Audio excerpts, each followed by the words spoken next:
So did you know that placing weeds in a bucket of water does something quite incredible? So weeds are full of nutrients. Take this nettle, for example. Not only is it a nutritious free form of food for us humans that I much rather eat over spinach, it is also full of potassium, magnesium, calcium and other important minerals to add to a compost bin. But as growers, we can enjoy the nutrients of weeds in other ways as well to benefit our gardens. One of those techniques is something called chop and drop. So if you follow permaculture, it is quite a popular one. This is where you gather, say, plant leaves or when you're clearing things out, and instead of putting them on a compost bin, you chop them up and then you put the nutrients directly back around the ground where it is growing. There is another type of chop and drop, and it's called chop, move and drop. This is where you're moving material, plant material, from outside the garden. There might be a patch of nettles or dock, for example, chopping them up and bringing those nutrients, transporting them into the garden to then mulch and benefit your plants. Not only are you adding nutrients and also creating a protective covering over the soil, it's going to break down into becoming organic matter, which will both help the soil retain moisture during dry weather, but also when you have really wet weather, allow the excess water to drain nice and freely. Traditionally, when we think of nettles or dandelions or thistles, we think of them as weeds, but they're not always weeds. The definition of a weed is a plant growing in a place where it shouldn't be growing. In this case, nettles aren't a weed. They're here in nature, enjoying the space and helping to improve the soil. But in a garden bed, they're not very welcome because I'm trying to grow annual crops. And the same applies to, say, you got a few tomato plants that have started sprouting up in one of your beds that shouldn't be there. Technically, they're a weed because they shouldn't be growing there, and you can treat those in the same way whether you put them on the compost bin, for example, or chop and drop. But for the sake of simplicity, with chop, move and drop, you're going to be moving plants that we traditionally would call weeds, for example this dock, into our garden to benefit it. And the other use of weeds is understanding the magic that happens when you add them into a bucket of water. And this is especially important, say if you're starting to clear your garden and you're pulling out weeds, some more nettles here, but these have started creating seeds. If I put this onto the compost bin, all I'm going to end up doing when I eventually use that compost is spread nettle seeds all over the garden. I don't want that. So putting them in water allows you to utilize the nutrients of a weed, but in a way where you're not spreading the seeds and you can apply it in a different form. With weeds, when you soak them in water for a few weeks or a few months, you're extracting all of their nutrients and goodness. You're not going to be spreading their seeds around, but you're also creating a form of nutrients to feed your plants a lot more rapidly in terms of nutrient access than spreading over compost, because in liquid form they can go down to their roots really quickly. There's a couple of approaches for creating a liquid weed feed, which is the magic of placing weeds in water. The first is to do single type recipes. Very simply, this is my dock weed fertilizer, liquid fertilizer. All I've done is I've put dock and water in here, bit of leaf mold, I'll come on to that after, but nothing else, and I just let it soak. The reason why you might want to go around just using a single type is if you're looking for a specific group of nutrients that you might need or your soil might be lacking. Dock's really high in potassium, for example, so this is creating a nice potassium liquid feed that I can use for, say, my tomatoes next year. The other way of going around making a liquid weed feed is to actually mix a load of different weeds together by creating more of a balanced or a multi-purpose feed. So instead of just making something, say, out of nettles, which has a lot of calcium but also a lot of nitrogen and is great for more kind of leafy growth, if you mix in things like dandelions and thistles, creeping thistle has a good amount of iron, and then you've got dock and everything else all mixed together, you're going to really quickly create a nice multi-purpose plant feed. You don't really need to know the nooks and crannies of the nutrient quantities of all of these different plants.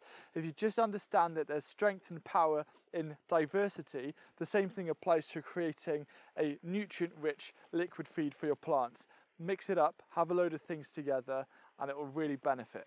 Just before I show you the recipe of creating this weed feed as well as how to apply it, if you feel that your garden is a bit overrun with weeds, or you're feeling like it's getting to that stage, I wrote a blog post that I put on my blog over at hughesgarden.com last week about how to clear a garden full of weeds completely organically, and then how to maintain a weed-free garden. There's a link down below. So to go about extracting the amazing nutrients from weeds, what you do need is a bucket or any form of similar container, which obviously needs to be leak-proof. Then you need to go around and collect your chosen weeds, whether you're just going to put in a load of thistles or you're going to do a nice mix for more of a multi-purpose feed. Fill up the bucket with the weeds, and then you want to actually add the water on top. Just enough water where you're covering all of the plant material, and give it a bit of a stir. Now at this stage you could also add a handful of leaf mould from under a nice big deciduous tree. This is a Jadam inspired technique, so what you're doing is you're grabbing the biology from under the tree and you're adding it to the feed, so you're creating a bit of a biological feed as well, but it's also going to help break down and extract the nutrients. Then once you've created it, you want to put on a lid very loosely if the container comes with a lid. If not, just put over a slab or say a few planks of wood and leave it for at least 2 weeks up to kind of 2 months before you start using it. So after 2 weeks you can start using your liquid feed. There's a couple of ways of going about it. I've strained this one just out of ease to show you. You can see the colour there, for example. Now what you can do is you can use a sieve so you can keep all of the plant bits away from the actual watering, because what you want to do is you want to water it, and if you're using a watering can you don't want to block up the rows with bits of plant material. So if you want to start using your weed feed after 2 weeks, what you want to do is you want to dilute roughly 1 parts feed to 10 parts water. There's a nice dilution ratio. We do this because if you put too strong of a plant fertilizer or liquid fertilizer down, it can actually burn and damage the roots. You just want to make sure that it's suspended in a load of water so it's nice and gentle on the plants, and then you water. Now if you've got something that's a lot older, maybe it's 5 or 6 months old, anything after that, you then reduce the dilution ratio to around 1 to 50 because it's going to be a lot more potent. Apply this to the plants as just a little bit cautiously, see how they respond and adjust as necessary. But it's literally as easy as that to create your own free liquid plant feed using weeds to benefit your plants really quickly, to benefit your crops, to grow more food. That is the process. If you've got enough buckets, what you can do as you're starting to extract the liquid once it's being made is, just as the year continues, continue to top up the buckets with the same rough mix of weeds or the same certain type of weed or plant material and a bit more water. So as you're taking out the liquid, just keep on topping it up with a little bit extra goodness. So that means you're never taking away any of the solids. A lot of that's going to break down into becoming a liquid, but it means you then have that dedicated bucket that is producing that really beneficial plant feed. If you live in a particularly cold climate, you might want to consider bringing your buckets of weed feed under cover, because if they're going to stay frozen solid for 2 or 3 months, there's not going to be any breakdown, so nothing's really going to be happening.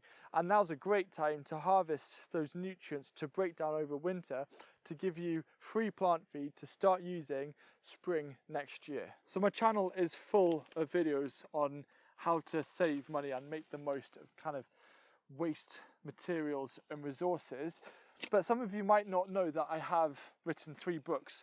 My latest book, for example, The Vegetable Grower's Handbook, is full of my absolute best tips for gardening. It goes into a lot more detail in terms of creating natural amendments and composting, for example, and how to grow basically whatever you want to grow. So like one reviewer said, this book is like gold dust. You can check it out yourself over at hughesgarden.com. And there are also signed copies available there as well.